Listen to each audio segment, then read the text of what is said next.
আমাদের ঢাকার মেট্রো রেলের মতো গুরুত্বপূর্ণ স্থাপনা হকারে ছেয়ে গেছে, দখল হয়ে গেছে। যদি মেট্রো রেলের মতো বাংলাদেশ সরকারের গুরুত্বপূর্ণ স্থাপনায় হকার বসতে পারে, তাহলে আমি কেন সোহানী শিফা এই সচিবালয়ের বাইরে ভাত বেচতে পারবো না?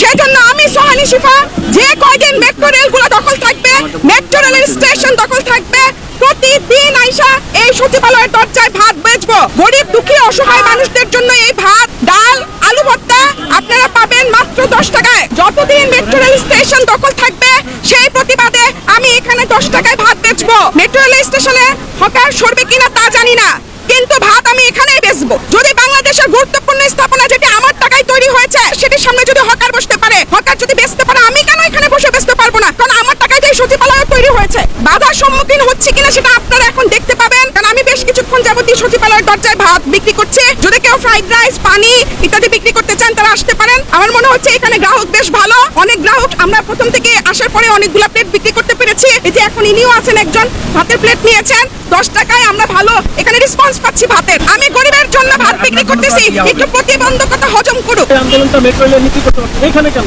মেট্রো রেলের নিচে কেন করব? ওখানে তো অনেক হকার আছে, আমার তো জায়গায় নাই। আমার তো মেট্রো রেলের ওখান দিয়ে হাইটা যাওয়ার জায়গা নাই, তা আমি ওইখানে কেন বসবো? যেখানে হকার নাই, একটু ফ্রি আছে, আমি সেখানে উদ্বোধন করলাম। আশা করি কালকে থেকে অনেকে এখানে ফ্রাইড রাইস, তারপরে অন্যান্য খাবার দাবার নিয়ে বসবে। সচিবালয়ের গেটে যেহেতু আমি ভালো রেসপন্স পেয়েছি বিক্রি করার, যে কেউ এসে এখানে বিক্রি করতে পারে, এবং আমি বিশ্বাস করি যে তার বিক্রি ভালো হবে, আরো অনেক বেশি ভালো হবে। মেট্রো রেলের স্টেশন ফাঁকা করে দিলে আমি আমার বাসায় ফিরে যাব।